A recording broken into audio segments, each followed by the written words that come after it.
Hello, folks. Good morning. To state the obvious, over the weekend, with devastating storms in the South. I spoke for a couple hours with leaders yesterday affected by this hurricane, and Governor Kemp of Georgia, Governor Cooper of North Carolina, county officials in the Big Bend region of Florida, and other leaders in South Carolina and Tennessee about the broad and devastating impacts of Hurricane Helene. It's not just a catastrophic storm, it's a historic, history-making storm. The entire Southeast and Appalachia. Damage from the hurricane stretches across at least 10 states. Winds over 120 miles an hour in some places. Storm surges up to 15 feet and record flooding. Communities are devastated. Loved ones waiting, not sure if their loved ones are okay, and they can't contact them because there's no cell phone connections. Many more folks displaced with no idea when they'll be able to be returned to the home, if ever, if there's a home to return to. So we're keeping them all in our prayers, and all the lives lost, and those particularly unaccounted for. There's nothing like wondering, is my husband, wife, son, daughter, mother, father alive? And many more who remain without electricity, water, food, and communications. And whose homes and businesses have washed away in an instant. I want them to know we're not leaving until the job is done. I also want you to know I'm committed to traveling to the impacted areas as soon as possible, but I've been told that it would be disruptive if I did it right now. We will not do that at the risk of diverting or delaying any of the response assets needed to deal with this crisis. My first responsibility is to get all the help needed to those impacted areas. And I expect to be there. Excuse me, I have a cold. I expect to be there later this week. I and my team are in constant contact with the governors, mayors, and local leaders. The head of FEMA, Deanne Griswold, is on the ground now in North Carolina. She's going to stay in Asheville and Appalachia region for the foreseeable future. There's been reports of over 100 dead and consequence of this storm, and there are reports of up to 600 people unaccounted for because they can't be contacted. God willing, they're alive, but there is no way to contact them again because of the lack of cell phone coverage. I've directed my team to provide every available resource as fast as possible to your communities to rescue, recover, and to begin rebuilding.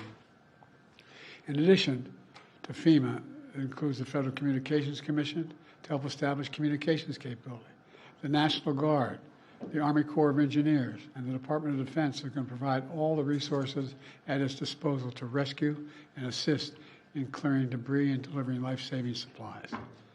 So far, that's over 3,600 personnel deployed. That number is growing by the day. I quickly approved requests from governors of Florida, North Carolina, South Carolina, Tennessee, Georgia, Virginia, and Alabama for an emergency declaration.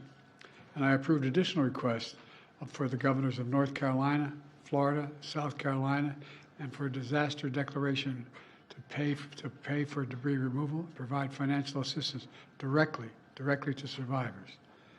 FEMA and the Small Business Administration are there to help the residents whose homes and businesses were literally destroyed, washed away, or blown away. And the federal search and rescue teams have been working side by side with state and local officials and partners in very treacherous conditions to find those who are missing. And they'll not rest until everyone's accounted for. I want to thank all the first responders and everyone who's been working around the clock. One of the brave teams who's volunteered to be there is from San Diego County Fire Department, set to travel all the way from California to North Carolina to help. But on their way, they were in a terrible car accident in Louisiana. We pray for their full recovery, but it was a bad accident. We know there's more to do, and we'll continue to surge resources, including food, water, communications, and life-saving equipment. We'll be there, as I said before, and I mean it, as long as it takes to finish this job. Let me close with this. As president, I've seen firsthand the devastating toll that disasters like this take on families and communities. I've been on the ground in many disaster areas since I've been president. Excuse me, and I've heard dozens of stories from survivors about how it feels to be left with nothing, not even knowing where or when to get back on track. I'm here to tell every single survivor in these impacted areas that we will be there with you as long as it takes For the sake of yourselves, and your families, I urge everyone returning to the communities and home to listen to the local officials and follow all safety instructions. Take this seriously. Please be safe. Your nation has your back, and the Biden-Harris administration will be there until the job is done.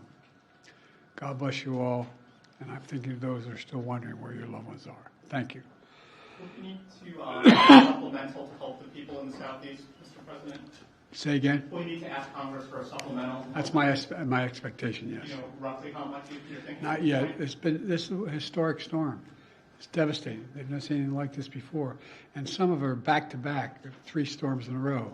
So it's really, really devastating. Would you consider asking Congress to come back for a special session as a supplemental? That is something I may have to request, but no decision has been made yet. Do you have a sense of where you'll go when you are able to go, sir? Yes, I told the governor of North Carolina to go down, and I expect to be down there by Wednesday or Thursday. It would be clear for me to go.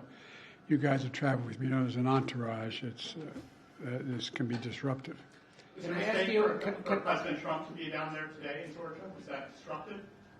I don't have any idea. On another issue, on the other side of the world in the Middle East, it's our understanding... I'm going to stick with this. What's that? I'm going to stick with this subject, but go ahead. Well, just the fact that Israel may be now launching a limited operation into Lebanon. Are you aware of that? Are you comfortable with their plans? I'm more aware than you might know, and I'm comfortable with them stopping. We should have a ceasefire now. Thank you. Do you expect Iran to retaliate? On the hurricane, Mr. President, why weren't you and Vice President Harris here in Washington commanding this weekend? I was commanding. I was on the phone for at least 2 hours yesterday and the day before as well. I commanded. Call a telephone. All my security people. Is it not important for the country to see